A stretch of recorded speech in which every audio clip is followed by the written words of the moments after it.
है। यहाँ पर आप देख सकते हैं कि बड़ी संख्या में लगातार अलग अलग विभाग जो है महिलाओं के, जैसे देख सकते हैं आप यहाँ पर क्या लिखा है अभी, दलित समाज पर अत्याचार बंद करो। तो यहाँ पर जो राजनीति करते हैं ओबीसी के नाम पर, दलित के नाम पर, आज ना जाने वो कहाँ पर हैं।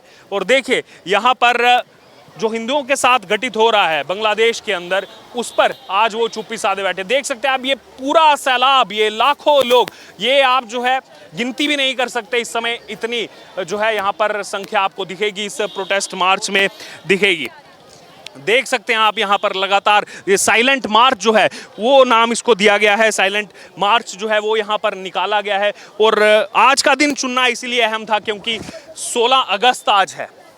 16 अगस्त 1946 वो दिन था जब पहली बार वहाँ पर हिंदुओं को निशाना बनाया गया था, डायरेक्ट एक्शन डे के तहत निशाना बनाया गया था। और आज यहाँ पर सभी कास्ट, क्रीड, सब चीज़ भूल करके, छोटे बड़े बुजुर्ग सब यहाँ पर इस प्रोटेस्ट में शामिल हैं। और देख सकते हैं हाथों में वो तख्तियाँ ली हैं, वो इस्कॉन टेम्पल की तख्तियाँ हैं। वो इस्कॉन टेम्पल जिसने 6 महीने तक लोगों को खाना खिलाया बिना कोई भेदभाव के, आज जब कट्टरपंथियों के निशाने पर आया तो सबसे पहले वही इस्कॉन टेम्पल था जिसने इन लोगों को खाना खिलाने का काम किया, जिसने भूखों को खाना खिलाने का काम किया। आज उसी इस्कॉन टेम्पल को सबसे पहले इन कट्टरपंथियों की तरफ से निशाना बनाया गया।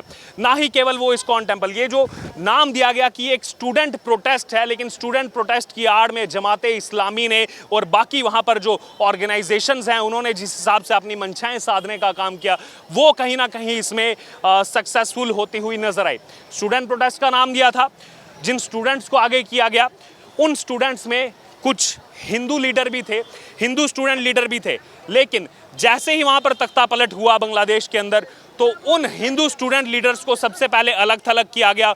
जिन स्टूडेंट्स ने ये मार्च निकाला था, जिन स्टूडेंट्स ने ये प्रोटेस्ट किया था और उस पूरी एजिटेशन को लीड किया था शेख हसीना के खिलाफ, उनमें से हिंदुओं को चयनित किया गया और उन हिंदुओं को भी वहाँ पर जो है निशाना बनाया गया, उन हिंदू स्टूडेंट लीडर्स को भी वहाँ पर निशाना बनाया गया। आज यहाँ पर सवाल उठते हैं उन इंटरनेशनल कम्युनिटीज़ पर भी और उन लोगों पर भी जो सेकुलरिज्म का जो है झंडा लेकर के कहीं पर भी निकल जाते हैं भारत के नाम पर। लेकिन आज बांग्लादेश में लोकतंत्र तो वहाँ पर भी है, लेकिन बांग्लादेश में लोकतंत्र की जिस हिसाब से हत्या हुई, लोकतंत्र तहस नहस हुआ जिस हिसाब से बांग्लादेश में, वो शायद यहाँ के विपक्षी नेताओं को नहीं दिखेगा। केवल और केवल मोहम्मद यूनुस को जो है वो तारीफ कर सकते हैं, केवल मोहम्मद यूनुस को जो है वो यहाँ पर बधाई दे सकते हैं। लेकिन वहाँ पर हो रहे अत्याचार पर ना तो राहुल गांधी बोले, ना जयराम रमेश बोले। और जयराम रमेश तो कसीदे पढ़ रहे थे, किसके? मोहम्मद यूनुस के, कि ये तो हमारे बड़े पुराने साथी हैं, मैं तो इनको बहुत अच्छे से जानता हूँ, ये बहुत अच्छे से बांग्लादेश चलाएंगे।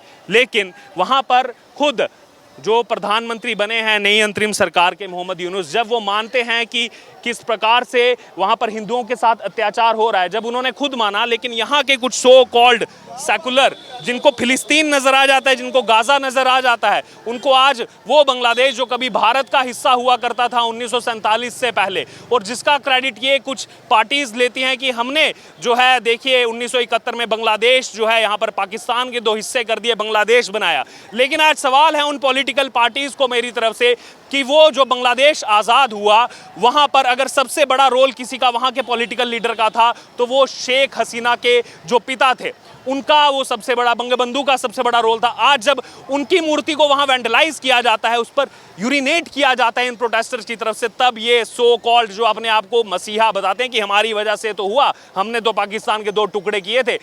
आपने वो इतिहास है, वो ठीक है, उस समय जो हुआ था उसको सब मानते हैं, इतिहास कभी बुलाया नहीं जा सकता। लेकिन आज ये भी याद रखा जाएगा कि जब 2024 में जुलाई अगस्त के महीने में वहाँ पर अत्याचार हो रहा था हिंदुओं पर, उस समय ये वही लोग जो क्रेडिट अपने आप खा रहे थे, वो सब लोग चुप बैठे हुए हैं, वो सब लोग शांत बैठे हैं। और कर क्या रहे हैं? आप बांग्लादेश से थोड़ा इधर आ जाइए, पश्चिम बंगाल की तरफ मैं आपको ले चलता हूँ। पश्चिम बंगाल में जो जघन्य अपराध हुआ उस बेटी के साथ, सभी उसके खिलाफ आवाज उठा रहे हैं, लेकिन जिसके ऊपर जिम्मेदारी है ममता बनर्जी, सीएम, वहां का गृह मंत्रालय संभाल रहे हैं। उस समय जो हुआ उन्होंने तो कह दिया उस समय ठीक है, हर जगह पुलिस नहीं रह सकती, वो भी गलत हुआ। लेकिन अब जो वहां पर प्रोटेस्ट हुआ, जो जाकर के वैंडलाइज करने का प्रयास किया गया सबूतों को, उस पर ममता बनर्जी ने कल क्या बयान दिया है कि ये राम और वाम ने हिंसा फैलाई।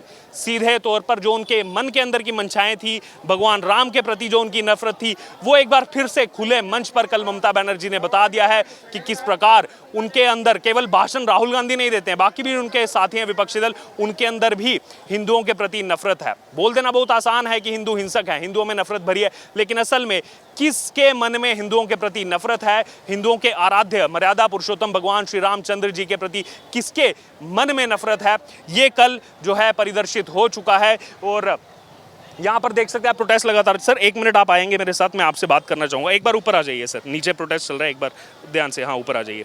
सर क्या नाम हुआ आपका? मैं सुभाष मदान, प्रवक्ता भारतीय जनता पार्टी किसान मोर्चा दिल्ली प्रदेश।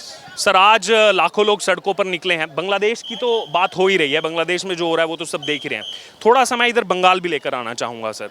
बंगाल में जो चल रहा है उसको कल ममता बनर्जी ने कह दिया कि ये तो राम और वाम है। सीधे सीधे भगवान राम को बार बार ये लोग टारगेट करते हैं, फिर कहते हैं हिंदू जो है हिंसक है, नफरत भरी है। क्या कहेंगे इस पर सर? देखिए, आप जानते हैं हिंदू पूरे विश्व के अंदर वसुदेव कुटुंबकम को मानता है। पूरा विश्व हमारा घर है, देखो ऐसा मानता है, सभी को अपना भाई बहन मानता है। लेकिन यहाँ पर सेकुलरिज्म के नाम पर हो क्या रहा है, चाहे वो बांग्लादेश हो, और देखिए वेस्ट बंगाल में भी देखिए, आप पीछे देखिए कैसी हालात हो गए हैं। और बांग्लादेश के अंदर देखिए हमारी बहनों पर जो अत्याचार हो रहा है, उनके घरों को लूटा जा रहा है, उनकी अस्मिता को लूटा जा रहा है, घर से खींच कर उनके वीडियो बनाकर पूरे वर्ल्ड को दिखाया जा रहा है। तो आप मुझे बताइए, ये जिहादी लोग क्या पूरे विश्व को दिखाना चाहते हैं? क्या ये पूरे विश्व पर अपना कंट्रोल करना चाहते हैं? क्या इनकी ये मंशा है?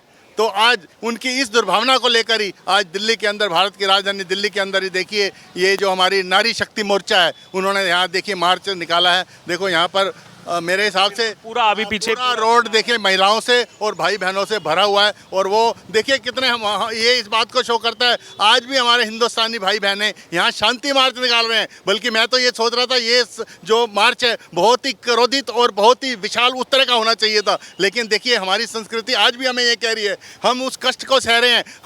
हमारा हर हिंदुस्तानी आज मन में रो रहा है कि हमारा हिंदू भाई, हमारी बहनें वहाँ पर उनके साथ उनके घर लूटे जा रहे हैं, उनको घर से बाहर किया जा रहा है। और सच बताऊं, हम तो, हमारे फादर भी देखिए पाकिस्तान से आए थे, उन्होंने इतनी मतलब ये दुख सहा था। और देखिए हम भी उनके पार्ट हैं, क्योंकि उस समय जब हम तो छोटे छोटे थे और हमने उस कष्ट को झेला। आप देखिए जब हमारे पेरेंट्स पाकिस्तान से आ गए थे विविष्का के बाद, तो हमारे पास कुछ था ही नहीं, और हम एक निक्कर में ही कॉलेज स्कूल तक गए, और फिर खाली एक पैंट के अंदर ही हमने ग्रेजुएशन करी। तो देखिए आज हमने इतनी मेहनत करी कि यहाँ तक पहुँचे हैं। और आज देखिए वही उदाहरण बांग्लादेश के अंदर, जिस देश को 1975 में भारत ने ही बनाया था, आज वही देखिए जिहादी आप अपने हमें धोखा दे रहे हैं और सेकुलर के नाम पर हिंदुओं को बांग्लादेश से भगाना चाहते हैं। देखिए वो कर क्या रहे हैं, वो यही तो कर रहे हैं। चाहे उनकी जो नई सरकार आई है वो भी जिहादियों का साथ दे रही है। तो मैं तो ये कहना चाहूँगा, अभी हम शांति प्रदर्शन के रूप में महिलाओं द्वारा जो शांति मार्च निकाला जा रहा है, ये आपको एक हम चिन्हित कर रहे हैं, आपको एक इशारा दे रहे हैं, आप सुधर जाएं, वरना इसका अंजाम आपको पता है। भारत अगर किसी को रिजल्ट उसका जवाब देता है तो आप जानते हैं, वो अगर अंग्रेजों को भारतवर्ष से 1947 में आज़ाद करा सकता है। आज हम 140 करोड़ लोग हैं, और अगर हम सब संगठित होकर आपके अगेंस्ट में चल पड़े तो आपकी,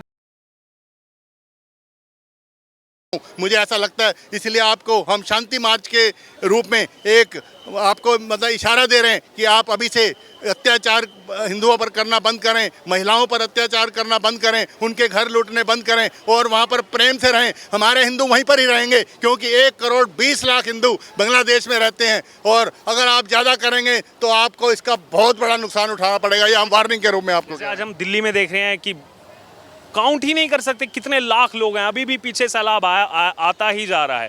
बांग्लादेश में भी जब ये अत्याचार होना शुरू हुआ, एक दिन हिंदुओं ने आवाज़ उठाई और वहाँ भी लाखों की संख्या में ढाका में लोग। देखिए जब ये अत्याचार वहाँ चालू हो रहे थे तो एक दिन मैंने वैसे मन में ही सोचा, वहाँ पर 1 करोड़ 20 लाख मतलब हमारे 120 वो लाख वो है, 1 करोड़ 20 लाख हमारे हिंदू हैं, वो इकट्ठे क्यों नहीं हो रहे, वो मार क्यों खा रहे हैं। और बाई चांस की बात देखिए, जब भारत ने उनको अंदर हमारे अपनी बाउंड्री के अंदर आने के लिए मना किया, वहाँ पर BSF लगाई, तो उन लोगों को समझ में आया कि नहीं हमारी शक्ति बहुत बड़ी है, और वो देखिए इकट्ठे हो गए। जब 50 लाख हिंदू इकट्ठे हो गए तो बांग्लादेश सरकार जिहादी सरकार के होश ठिकाने लगा दिए। और अभी वहाँ यही चल रहा है, हमारे हिंदू सभी उनका टक्कर दे रहे हैं और हमने भी उनको सपोर्ट करनी है, और उसी के लिए आज ये हमने अभी शांति मार्च निकाला है। ये हम आपको सूचना दे रहे हैं, आप सुधर जाएं, वरना हमारे 140 करोड़।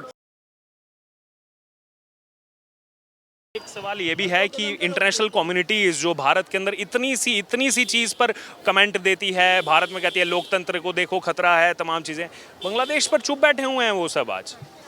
नहीं, ऐसी बात नहीं। आप देखिए, पहले कुछ दिन उन्होंने अत्याचार सहा, अब आप देखिए जो मीडिया के माध्यम से हमारे को देखिए, हम बांग्लादेश तो जाने रहे, हम तो मीडिया को देखते हैं और मीडिया के माध्यम से ही बताते हैं। आज मीडिया ही एक रूप है एक डेमोक्रेसी का, कि वो डेमोक्रेसी को बताती है कि किस तरह से देश चल रहा है। तो आज जो बांग्लादेश के अंदर एट प्रेजेंट स्थिति है, मैं जहाँ तक समझता हूँ ये वो दिन दूर नहीं है कि बांग्लादेश खुद खंडित हो सकता है, मुझे ऐसा लगता है, और एक हमारा फिर से एक सरकार हमारी बन सकती है। अगर ऐसा वो अत्याचार करेंगे तो ये आज जो प्रदर्शन है, ये शांति मार्च प्रदर्शन जरूर है, लेकिन ये आपको एक इंडिकेशन भी दे रहा है कि आप अलर्ट हो जाएं। ये मार्च आज दिल्ली के मंडी हाउस से वहाँ तक हो रहा है, जंतर मंतर तक हो रहा है, और ये अब बढ़ेगा। अभी तक हिंदू सब चुप थे, शायद वहाँ जल्दी ठीक हो जाएगा सब कुछ,